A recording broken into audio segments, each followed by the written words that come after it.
Good morning news 18 Bangla ডিজিটালে আপনাদের সকলকে স্বাগত। আপনাদের সঙ্গে রয়েছে আমি জুনেলা।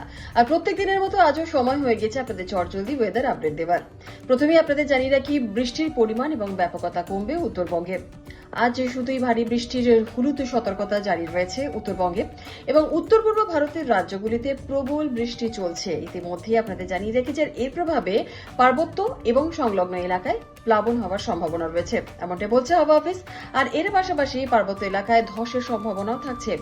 সোমবার থেকে পরিস্থিতির কিছুটা উন্নতি হতে পারে উত্তরবঙ্গে। আর এই মুহূর্তে আপনাদের বলে রাখি যে মৌসুমী অক্ষরেখা দক্ষিণবঙ্গের ওপর সক্রিয় রয়েছে। এর প্রভাবে বজ্রবিদ্যুৎ সহ হালকা মাঝারি বৃষ্টি হলেও ভারী বৃষ্টির কোনো সম্ভাবনা নেই দক্ষিণবঙ্গে। পশ্চিমের জেলাগুলিতে বজ্রবিদ্যুৎ সহ বৃষ্টির সম্ভাবনা থাকছে আজ সব থেকে বেশি, অর্থাৎ উইকেন্ডে বজ্রবিদ্যুৎ সহ বৃষ্টির সম্ভাবনা থাকছে পশ্চিমের জেলাগুলিতে। অবশ্যই কলকাতার আপডেট একটু জানিয়ে দিই আপনাদের। কলকাতায় কিন্তু আজকে আংশিক মেঘলা আকাশে থাকছে। বাতাসে জলীয় বাষ্পের পরিমাণ এই মুহূর্তে কলকাতাতে বেশি রয়েছে। বৃষ্টি না হলেও আর্দ্রতাজনিত একটা অস্বস্তি থাকবেই। আজ সামান্য বৃষ্টির সম্ভাবনা থাকলেও তা কিন্তু হালকা বা মাঝারি বৃষ্টি হবে এবং আগামী 7 দিনে ভারী বৃষ্টির সম্ভাবনা নেই শহর কলকাতায়। আজ কলকাতাতে সকালেই সর্বনিম্ন তাপমাত্রা কত ছিল সেটা একটু জানিয়ে দিই আপনাদের।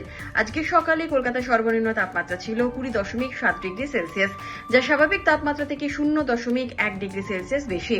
গতকাল বিকেলে সর্বোচ্চ তাপমাত্রা ছিল 28.4 ডিগ্রি সেলসিয়াস, যা স্বাভাবিক তাপমাত্রা থেকে 4.4 ডিগ্রি সেলসিয়াস কম। আর বাতাসে এই মুহূর্তে জলীয় বাষ্পের পরিমাণ কতটা আছে সেটা একটু বলে দিই। বাতাসে এই মুহূর্তে জলীয় বাষ্পের পরিমাণ রয়েছে 80 থেকে 97%। এবং আগামী 24 ঘন্টায় কলকাতা শহরে তাপমাত্রা থাকবে 26 থেকে 31 ডিগ্রি সেলসিয়াসের আশপাশে। আর গতকাল বিক্ষিপ্তভাবে বেশ কিছু জায়গায় বৃষ্টি হয়েছে। যে বৃষ্টি হয়েছে তার পরিমাপ আপনাদের জানিয়ে রাখি 8.9 মিলিমিটার। মোটের উপর হাওয়া অফিস এই আপডেট দিচ্ছে, সেটাই আপনাদের জানালাম। আপাতত শেষ করছি। ভালো থাকুন, সুস্থ থাকুন, সাবধানে থাকুন।